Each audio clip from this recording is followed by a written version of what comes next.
stuff to get through. So in advance, I'm going to say a few thank yous to some of the folks who worked hard putting this together, and then I'm going to get out of the way. First of all, wanted to please note that all the programming today is handled by volunteers who are very busy in their day jobs, so the fact that they donate some of their time to put this together is pretty extraordinary. I'd like to say, give a special thanks to the HPA Program Committee, especially Elliot Sakardoff from Microsoft, Jesse Carosi from SIM, and Chuck Parker from SohoNet. Thanks, guys, so much. Also, Craig German from AWS and Mark Cholis from Mobile TV Group, who, by the way, programmed an amazing TRX yesterday, and so on top of that, they actually helped support this one today. Also, special thanks to Phil Squires from Sony Pictures Television and Don Eklund from Sony Pictures as well. Thanks so much, Don. And then I want to thank, of course, the HPA staff, particularly Maya Davidovich and Joel Welsh. Thanks, folks. To start the day, we have some very exciting case studies that we're going to cover on some Netflix shows. I wanted to particularly thank Dolby for their leadership in helping put this together. They helped to bring this bit of programming to the HPA, particularly Tina Ekman and Tom Graham. Thanks so much. And also a huge thank you to Netflix, who are great supporters of our event this week. Can't thank you enough. I mean, they spent a lot of time helping to wrangle this as well. So thank you very much to all of them.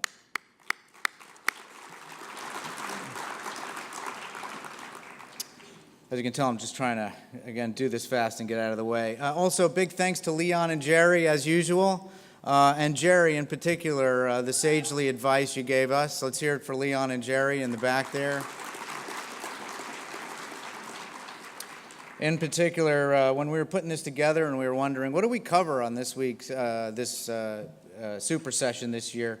Jerry's advice was, just cover stuff you want to learn about. So I can't think of better advice. So with that, let's get on to some learning today. And to kick off the day, for our opening keynote, please join me in welcoming Sean Cooney, Head of Post-Production at Netflix.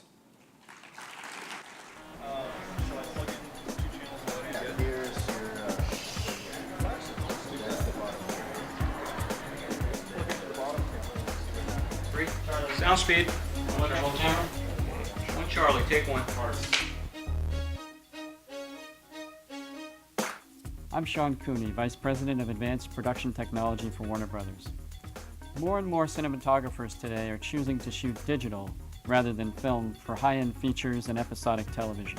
But going from 35mm to compact flash card and other devices means a big shift in how production, post-production, and archive are handled.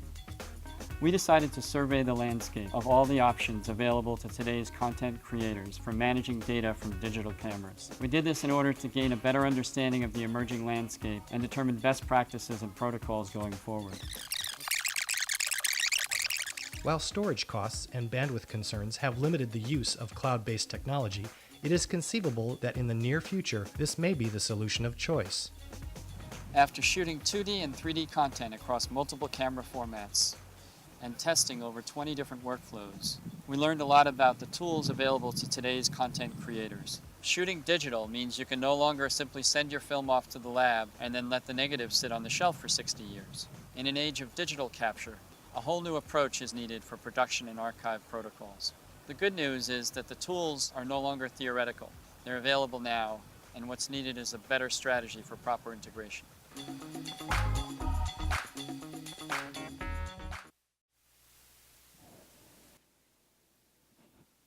think we're missing a little video slide. Well, to be young again. And if Jerry's in the back there, I think we're missing my, here we go. So, good morning and welcome. I'm humbled and grateful to be here with you today. I consider the HPA to be one of the most impressive groups of thought leadership in the industry, which for some of you may beg the question, where have I been? The video you just saw was from 2011, one of the last times I attended the retreat in recent years. In 2011 and 2012, I was fortunate enough to be invited to the tech retreat to present panels focused on next generation production workflow. And at the time, we made, I think, some great headway mapping out ways that we need to manage media from camera to consumer. And then I disappeared. Where did I go? For a certain amount of time, I spent a few more years at Warner Brothers working with the feature film group on emerging technology. We explored things like how to capture media and data in tools like Shotgun. After that, I moved on to Legendary, where I worked on some really big monster movies and got to employ many of the things that we'd explored in earlier workflow testing. And then in 2016, as some of you know, I joined Netflix, where we've been working on a monster slate of content. See what I did there? Thousands of titles managing post-production across different content types. And so, having spent the last 7 years engaged at the front lines of next-generation production workflow and Snowflake workflows, I have some important findings to present.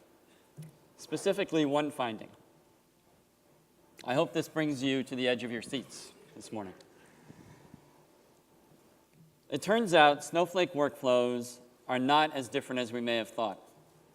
There is one thing that binds them all together. But before I go any further, a quick recap on terminology.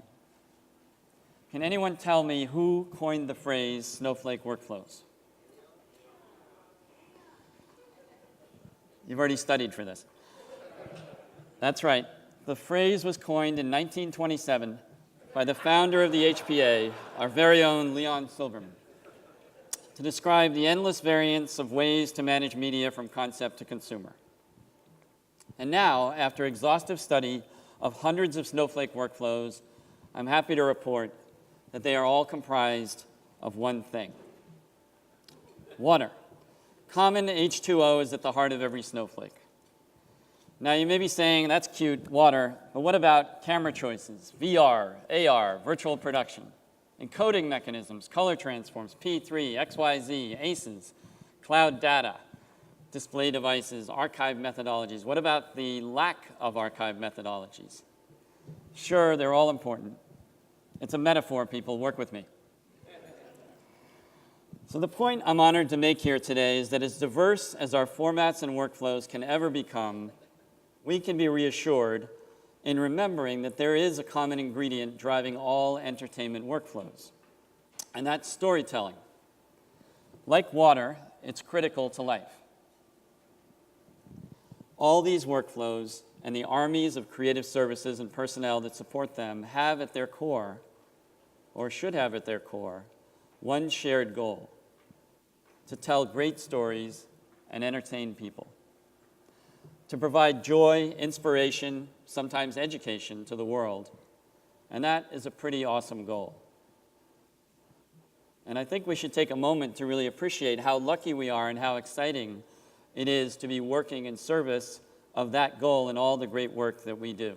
And I think a round of applause for everybody in this room. So having established that the goal is storytelling, what binds our collective here at the 2019 HPA Tech Retreat together in service of that goal? Originally, what brought us together was the word post, as in Hollywood Post Alliance. We were all people who worked in and around post. But then a few years ago, we decided the word post was not enough. So we became the Hollywood Professional Alliance. And it's true, the name post wasn't really enough. In fact, I've been looking for a replacement for the word post since I got into post. It's odd being in a profession whose identity is defined by the fact that it comes after another profession. After all, we don't call production post-development. Names aside, what binds us together, more than just the fact that we're professionals, is the distinction that we get it done. And we get it done on a global scale. Maybe it's time to reconsider the Hollywood in HPA. I admit Global Get It Done Alliance doesn't have quite the same ring. But the point is, we're more than just production, post, VFX, vendors, support companies. We are the creative supply chain. We are where the buck stops when it comes to storytelling. Talented creatives produce visions and ideas and entrust them to us to help them transform raw materials into magic. So not only should we appreciate the fact that we're part of the storytelling process, but the fact that our role in the storytelling process is so critical. We're where the rubber hits the road. So the goal is storytelling. Our role is to execute. The question is, are we focused on the right problem set? What is our most pressing challenge in 2019 as we transform visions into entertainment on a global scale? I think it can perhaps be summed up as the need to get closer to the creative process. What's different about 2019 from every preceding decade is how closely integrated the industry is getting to the audience. Content producers, storytellers, and distributors are at the beginning stages of an exciting new chapter. Every day, they're finding new ways to seamlessly engage with the audience. In fact, through technology, it might be said that we are returning to the original intimacy of storytelling around a campfire, but at a globally connected scale. By extension, the professional community represented here at HPA must increasingly become nimble partners in the creative process, more aligned than ever with the common goal to better connect storytellers with audiences. So what steps can we take to begin to answer this challenge? Studios are increasingly generating more content than they ever have in the past, and this creates big challenges around organization and sharing of information. Increasingly, we need a whole new tool set and more collaborative business models. We need better tools for planning, scheduling, budgeting, and tracking. Better tools for managing media and talent and assets. And we can no longer be satisfied with workflows that move media unnecessarily amongst those who need access to that media to do their creative work. We need to reimagine the concept of asset delivery so it happens once at the point of creation.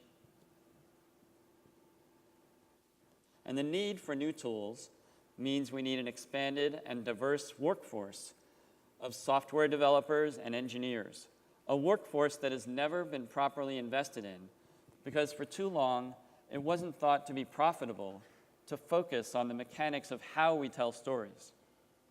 The thought was it's only worth investing in the visions themselves and the mechanisms to get to the consumer. That has to change. And that's where the investment needs to increase, in creating a new management tool set to bridge the creative community and the support community. The creative services industry must stop building infrastructure and services around business models intended to create captive workflows in order to facilitate point-of-purchase upsell. We need bridges, not walls.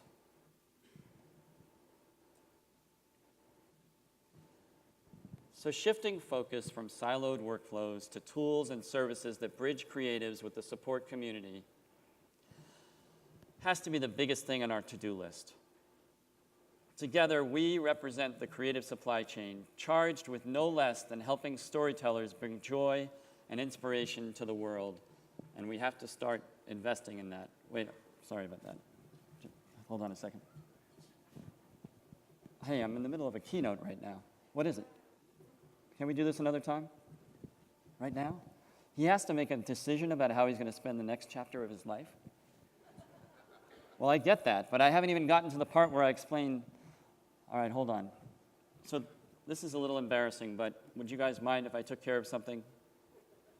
So you probably heard we're super busy at Netflix, meeting every 5 minutes, interviewing all the time, and there's somebody I've been wanting to talk to. In fact, it has to do with everything I've been talking about. somebody who's dedicated their career to storytelling. Can we do that? And I'll get back to the keynote in a bit. Since we know this moment in history is critical to keep the focus on storytelling, it's important that I talk to them. Oh, Leon, thank you for coming.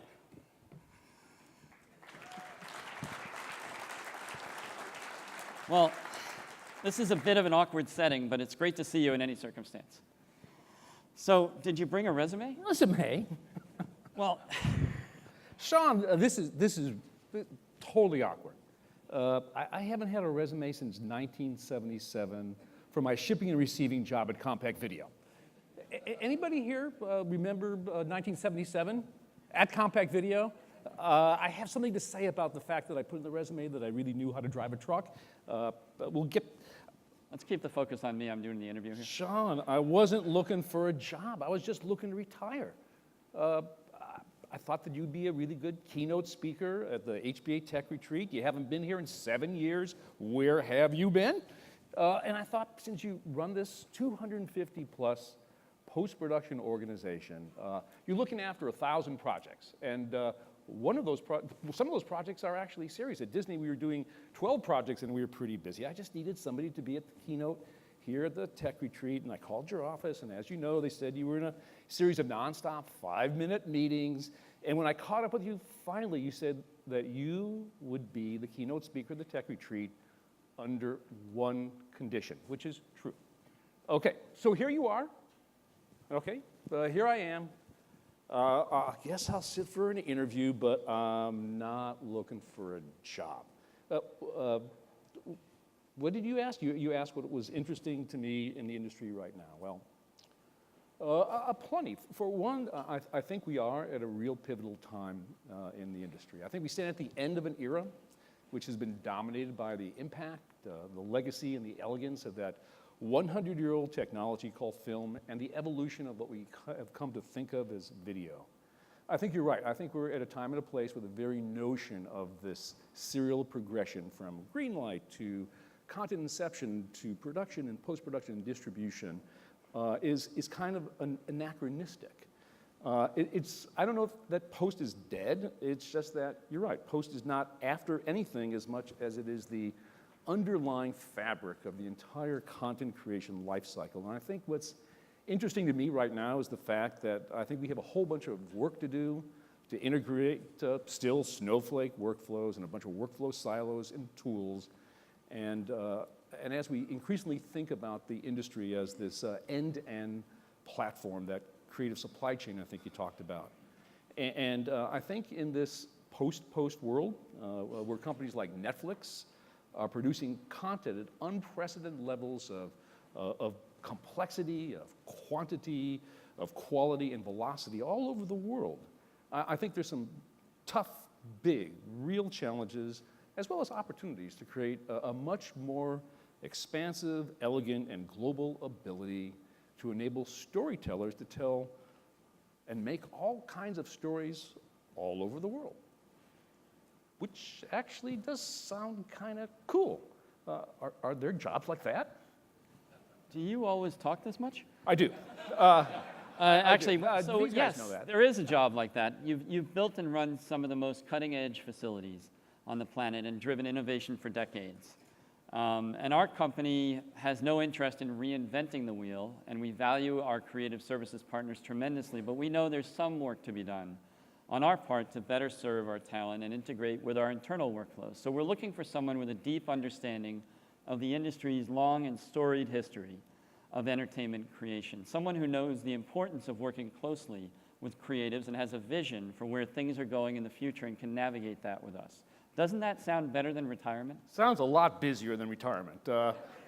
Because in retirement, you do get to eat lunch early. Well, at Netflix, you have to eat early or the free lunch is gone. I've worked for a whole bunch of big companies before, and I know how hard it is to get resources and the people and the freedom. No, at Netflix, you have the freedom and responsibility and are expected to create an impact with what you do. Oh, okay. Well, but I'm also interested in driving production and post-production workflows, obviously driving innovation, driving technology. You would do that. Asset management, archive, QC. Of course, you could do that too. I really like building creative spaces for filmmakers to do their best creative work. You need a lot of that. Cloud. Cloud. I'm intrigued. Well, I'll do the keynote next year again. I'm in. Great. Now, you're known for being super thorough and incredibly articulate.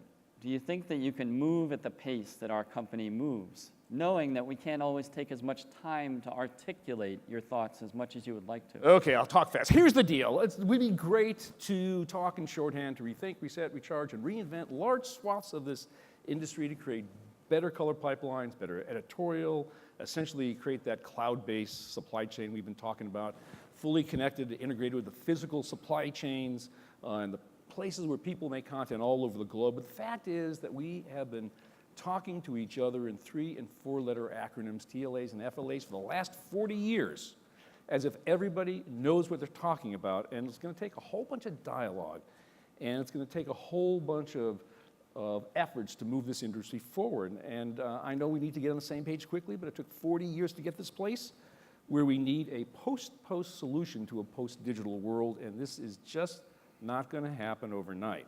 Well, right now, to be honest, based on how complicated that answer was, I'm on the fence with this interview.